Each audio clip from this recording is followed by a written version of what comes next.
Yo, what's going on YouTube? It's your man God of Destruction Soul, and I'm back from a long little hiatus there to return, and I have a lot of stuff to cover.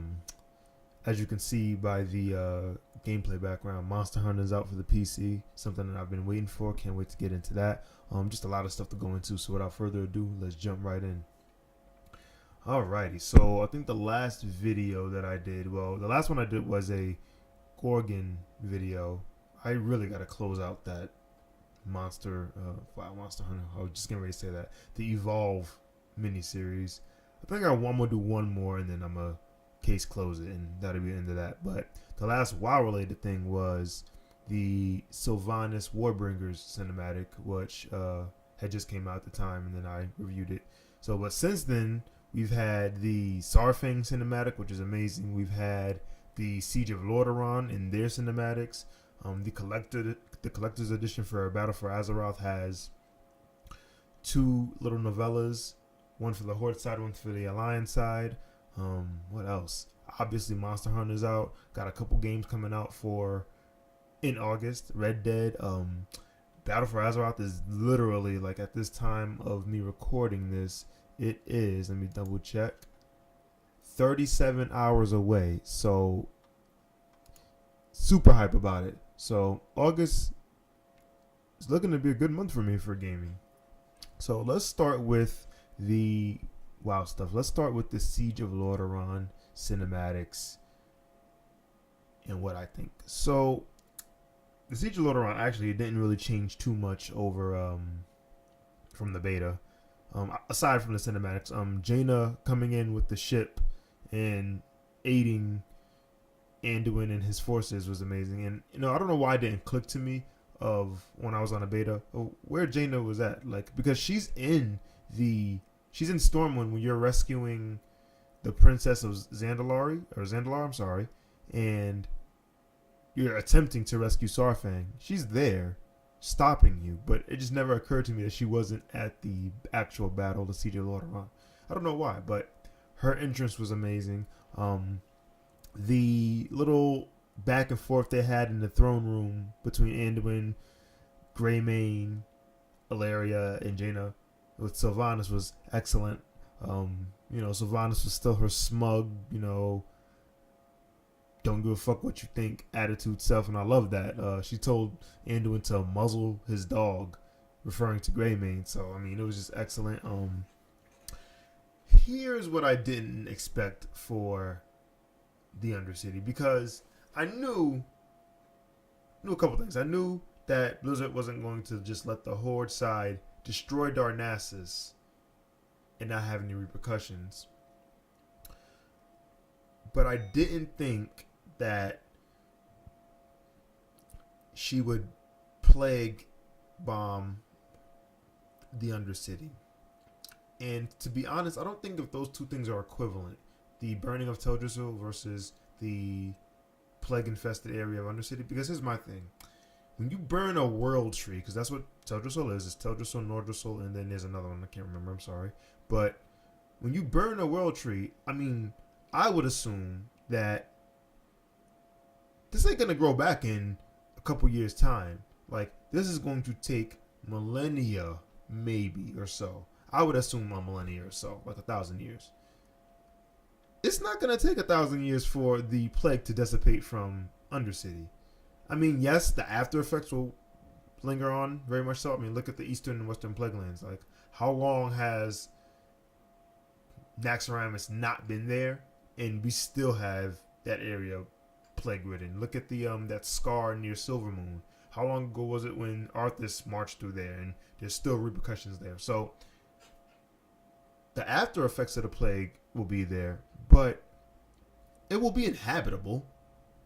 Like, I know the surrounding area is really damaged, but I don't think it's going to be non-inhabitable. So I feel like we will be able to return to the Undercity way before Darnassus becomes inhabitable again. Now, here's the thing. Malfurion can, roll up his druid sleeves and maybe expedite the process. maybe alongside Tyrande. So I don't know. I don't know the full depths of his power. I know he is the most powerful druid and one of the most powerful, beings, period, in lore. So I get that. I recognize his status, but I don't really know how.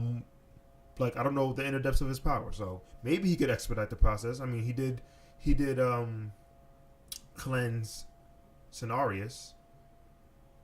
If you think back to the Emerald Nightmare, and when you beat Cenarius, Malfurion comes out and he starts a cleansing process. And if I'm not mistaken, I think when we killed, I think it was like a long channel. It was like a 7-day or 9-day channel, something to that effect. I think it was just 7 day to show the week reset. But regardless of that, I feel like the Undercity is going to recover before Darnassus recovers. That's just my whole thing.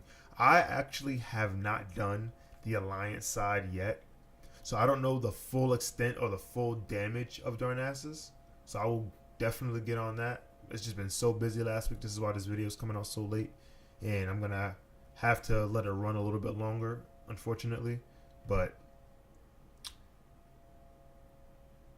I will look at the further damage, the extent of the damage in Darnassus very soon. So with that, moving on to the Saurfang cinematic, which I thought was 10 out of 10, 11 out of 10, in fact, like amazing. Like, first, the quality. I wasn't expecting it to be like a opening expat type high CGI quality. Like, I thought it was just going to be like another Harbingers or Warbringers type style thing. But, and one, it was a complete surprise. So let's just round of applause for that. So before I get into the video, I want to say that I think, and this could just be my opinion, but I think that Saurfang kind of embodies what some of the Horde community players are feeling. Because you have this veteran war hero, powerful warrior, very, very famous, both on the Alliance and the Horde side. Like, Horde know about Saurfang, obviously. Alliance definitely know about Saurfang from the first war and so on. So you have this character who values honor and integrity to the fullest extent, and also has good morals. So my thing is this: in the cinematic, I feel like the conflict, you can feel the conflict, the inner conflict within him. You can feel that he was challenging his honor, which on the Horde side, honor is everything for orcs.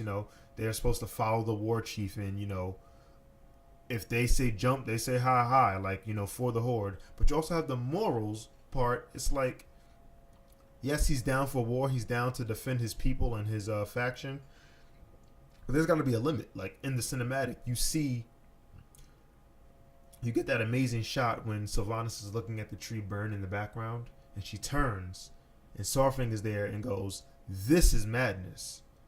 They will come after us," meaning that the Alliance will rally over this ridiculous, in his mind, unnecessary act, and they will rally against the Horde.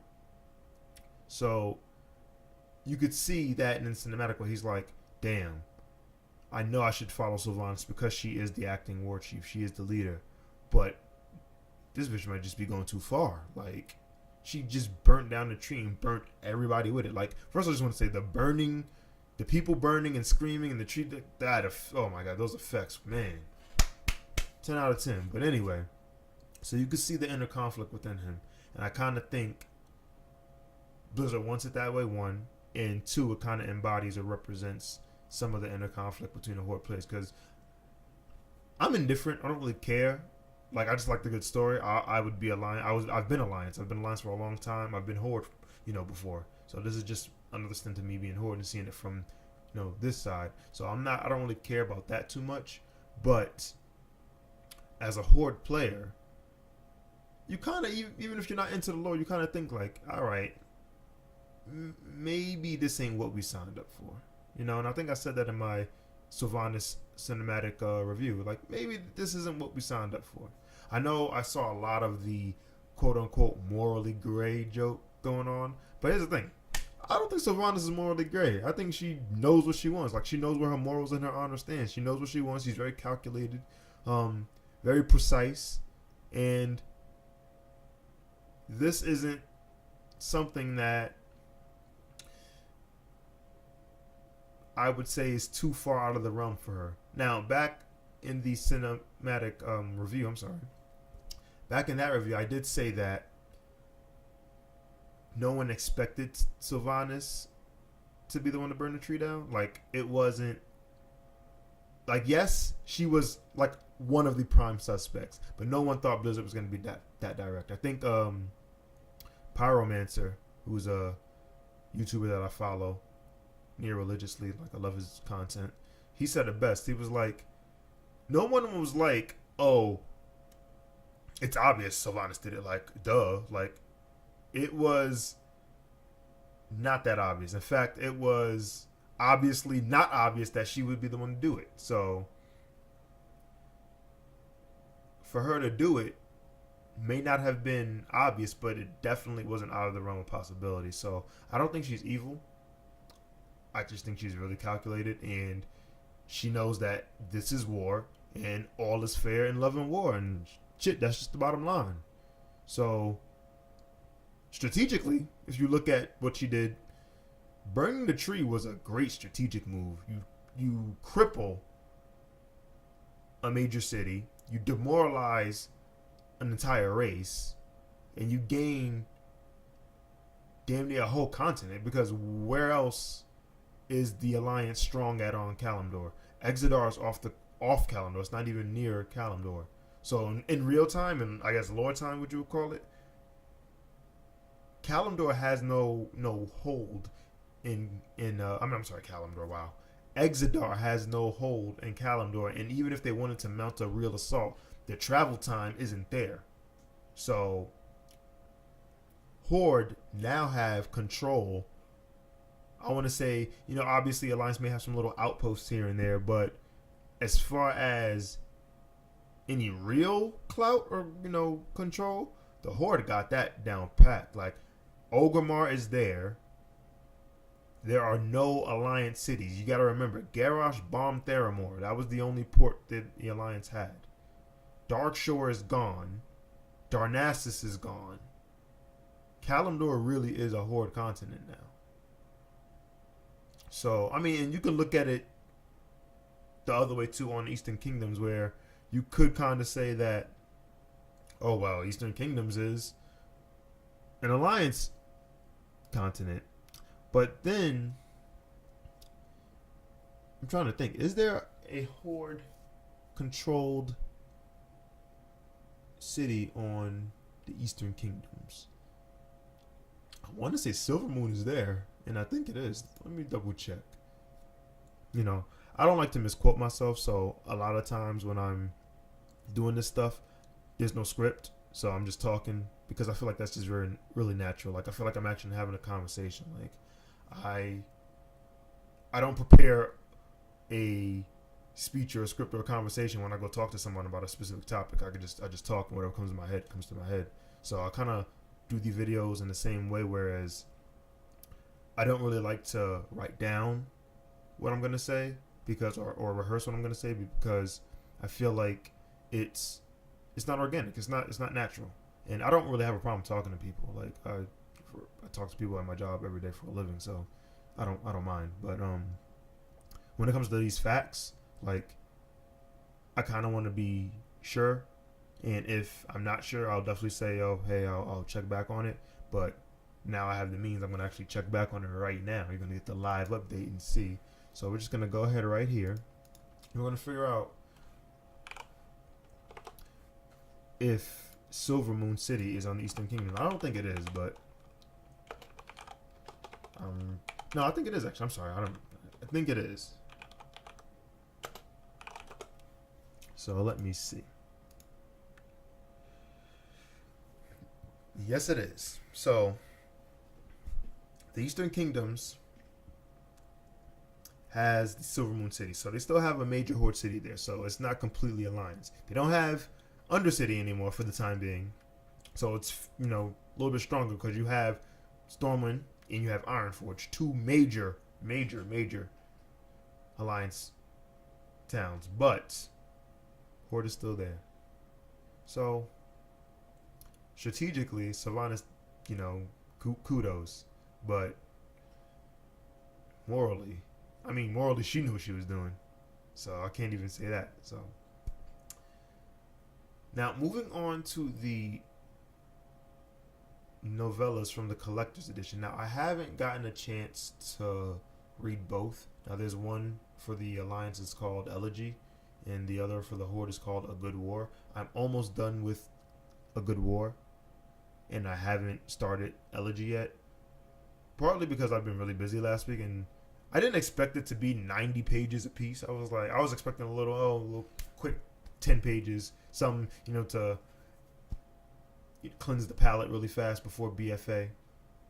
But it's 90 pages, and I gotta say I'm almost done with the Horde one, and Christy Golden is a fucking wordsmith, so kudos to her. One thing I want to say about that is I saw some people attacking Christy Golden. Knock it the fuck off. Like, one, I forgot which community manager said it. It's not one person who writes the whole lore of the story. It's a collective. And two, it's their story. How are you mad at how they want to write their story? How that sound? We're here. And this is another quote from Pyromancer. We're here to enjoy and indulge. We don't write shit. If you don't like what you see, tough. But that is not to say you should attack someone or try to verbally slander them. So that's stupid. So I don't understand that. People get too invested in something, and let me just be clear, just because you have a certain amount of time or investment in something doesn't make it yours.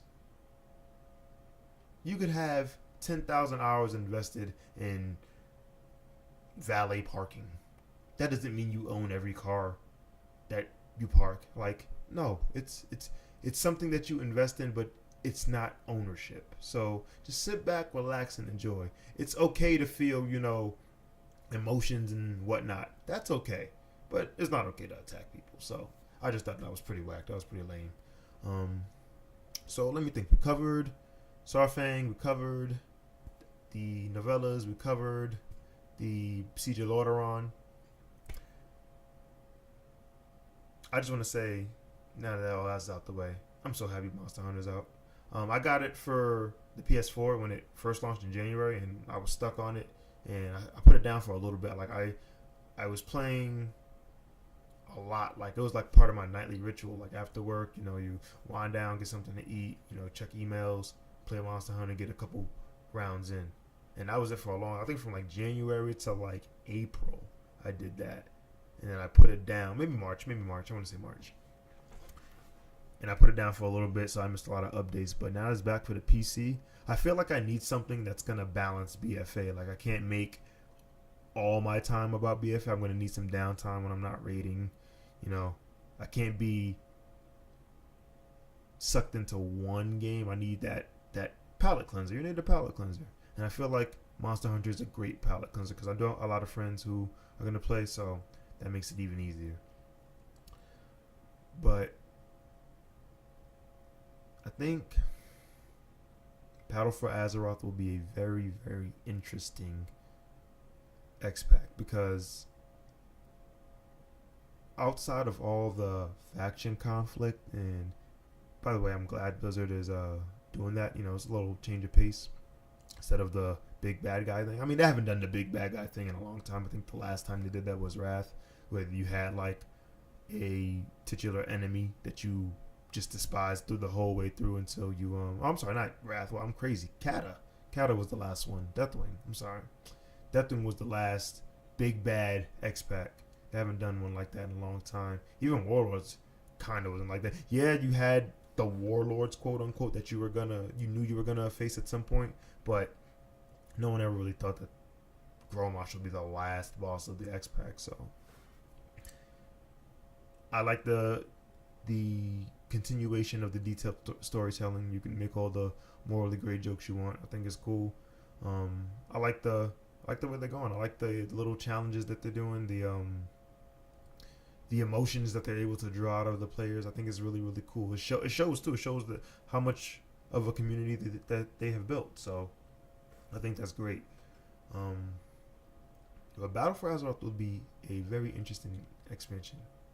I can't even guess who the last boss would be. I mean, Legion was kind of tough. Like, Legion, you knew you were going to do something big. You didn't know if you were going to fight Sargeras or not. Like, obviously, you knew you would see him. And we really didn't really see him. We fought the Avatar, yeah, but we didn't really see him like that. We saw him at the end, but we didn't, like, get a chance to fight him and, like, you know, him get away, quote unquote. But you kind of knew the direction. You knew you were going to see Kill Jaden. You knew you were going to deal with Gul'dan. Didn't really know about Argus, but you knew you were going to go to the Demon Homeworld, so, because Blizzard confirmed that pretty early on. So, and you knew you weren't going to see Archimon because we dealt with him right at the end of Warlords. So, you know you weren't going to see Archimon, but you definitely were going to deal with Gul'dan, Kil'jaeden, and the Homeworld of the Burning Legion. So, you knew a lot of plot points. I don't really know what's going to go on here. I don't think they would make Sylvanas a raid boss, because if they did, that'd be two Horde faction leaders we fought. And I felt like that's a little crazy. Can't we fight an Alliance one? Can't somebody from the Alliance side be quote unquote morally gray? Can we fight Greymane? Huh, morally gray, Greymane, like that. But yeah, I felt like maybe we should change that up if that's the direction Blizzard's going in. Like I said, I don't know if they're gonna do Sylvanas. I don't know if they're gonna do Queen Ajara. I mean, Queen Ajara definitely is gonna be. I think she's gonna be the second tier boss, definitely. But only time will tell, and I think it's gonna be a great ride. Just a little recap on Legion. I do want to say that Legion, in my opinion, had the best drought period. And what I mean by drought period is from the release of the last patch to the release of the next expansion. It felt pretty good. Like, you gotta think that patch 7.3 came out last August in 2017, and it was like at the end. I think it was August 23rd. I had wrote it down. I think it was August 23rd, 2017 that patch 7.3 came out. Not 7.35, 7.3. And then a little less than a year later, we're getting a new expansion, and it didn't feel like it was that. On the flip side, you look at Warlords. Patch 6.2 came out in June 2015. That's the Hellfire Citadel patch. We didn't get Legion until August 2016, and it was like the very, and I remember it was like I think it was like August 30th. So, and that felt horrendous. Hellfire Citadel got old real quick, in my opinion. I felt like Warlords had one of the worst droughts. I think Kata and Warlords had the worst content droughts, to be honest. Siege of Orgrimmar's kind of up there, but it was still, I think it was still a better raid, a more fun raid than Hellfire Citadel, and definitely better than Dragon Soul. I hate Dragon Soul, but Legion had a great pacing all throughout, honestly. Like, I think I said that before in my Legion review. Legion had a great pacing. Legion's pacing was amazing, and it didn't stop when it was time to gear up for Battle for Azeroth. And that can be one of the hardest times. It is one of, in my opinion, it is one of the hardest times for an expansion, because when you have players who know at the release of the last patch that we're going to have to sit with this for the next year, maybe the next year and a half, and to make it feel seamless, it's pretty cool. So I can't wait. I know this is a long video. I just want to cover everything. I thank you guys for joining back in. Thank you for all my subscribers. Once again, tell a friend to tell a friend. Let's, spread the community. Well, that's it for me. Once again, you guys have been great. I've been Soul. I'll catch you at the next video. Peace.